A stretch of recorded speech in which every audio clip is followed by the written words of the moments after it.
ఖమ్మం, మహబూబాబాద్, నల్గొండ జిల్లాలను వర్షాలు ముంచెత్తుతున్నాయి. అనేక మంది సర్వం కోల్పోయారన్నారు ఎమ్మెల్యే కూనంనేని సాంబశివరావు. రాష్ట్రాలకు సాయం అందించాల్సిన కేంద్రం తెలంగాణను ఒకలా, ఏపీని మరోలా చూస్తున్నాయని ఆరోపించారు. వరద ప్రభావిత ప్రాంతాలను రాజకీయ కోణంలో కాకుండా మానవతా దృక్పథంతో చూడాలని తెలిపారు.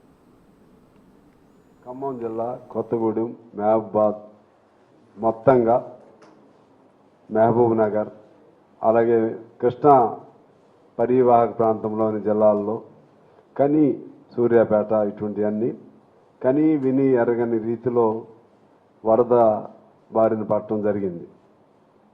ఈ వరదలకు సంబంధించినటువంటి ఈ వరద బారిన పడినటువంటి రైతాంగాన్ని, అలాగే పేద వర్గాల్ని, ఇళ్ళు కూలిపోయిన వాళ్ళని, వ్యవసాయ భూములు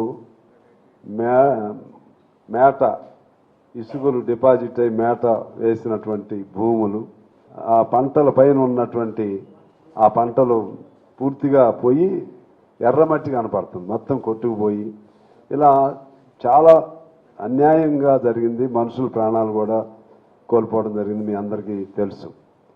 దీనికి సంబంధించి ఇవాళ కేంద్ర ప్రభుత్వం ఆంధ్రప్రదేశ్కు ఒక రకంగా, తెలంగాణకు ఒక రకంగా సహాయం చేసేటువంటి ఆ ధోరణి విడనాడవలసిన అవసరం ఉంది. ఇది భారతదేశంలో ఉన్న ప్రజలం.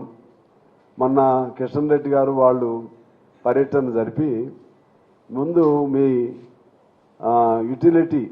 పాత యుటిలిటీ సర్టిఫికెట్ అంటే పాత ప్రభుత్వం ఖర్చు చేసినటువంటి యూసీ అంటే యుటిలిటీ సర్టిఫికెట్ మీరు ఇవ్వండి.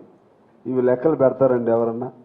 ఈ టైంలో యుటిలిటీ సర్టిఫికెట్ ఇవ్వకపోతే ఈ రాయక మీరు ఆ యుటిలిటీ సర్టిఫికెట్ పాతది, లోటుపాట్లతో వాళ్ళు సరైన సమయంలో వాళ్ళు ఇవ్వలేదు. తీసుకోవాలి కదా.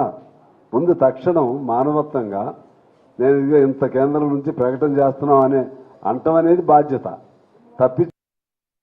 నెపం అనేది రాజకీయం చేస్తావా, మానవత్వంతో సహాయం చేస్తావా? అది కేంద్ర ప్రభుత్వం తేల్చుకోవాల్సినటువంటి అవసరం ఉంది. గతంలో ఎప్పుడు లేని విధంగా, ముఖ్యంగా ఆ జిల్లాల్లో అసలే లేదు. ఎప్పుడు ఆ జిల్లాల్లో మా కొత్తగూడెం ఒకటే అప్పుడప్పుడు ఉంటుంది, కానీ జాతీయ విపత్తు కింద ప్రకటన చేసి కనీసం 6,000 కోట్ల రూపాయలు రాష్ట్ర ప్రభుత్వం అడిగిన మేరకన్నా ఇవ్వండి. మా లెక్క అయితే 10,000 కోట్లు కావాలి, కమ్యూనిస్ట్ పార్టీ లెక్క. ఎందుకని అంటున్నామంటే వీళ్ళు ఒక సూపర్ఫిషియల్ అంచనాతో రాష్ట్ర ప్రభుత్వం కానీ కేంద్ర ప్రభుత్వం కానీ వాళ్ళు అట్లా లెక్కలు వేస్తారు, ఎస్ఎస్ చేస్తారు. అది పాత సాంప్రదాయకమైన పద్ధతి. దానివల్ల న్యాయం జరగదు. వాళ్ళ పద్ధతి ఏంటి? ఇల్లు దెబ్బతింటే 10,000, వ్యవసాయం పొలాలు దెబ్బతింటే 10,000. ఇది ఎక్కడ న్యాయం? 10,000 ఏంటి ఎకరాకి?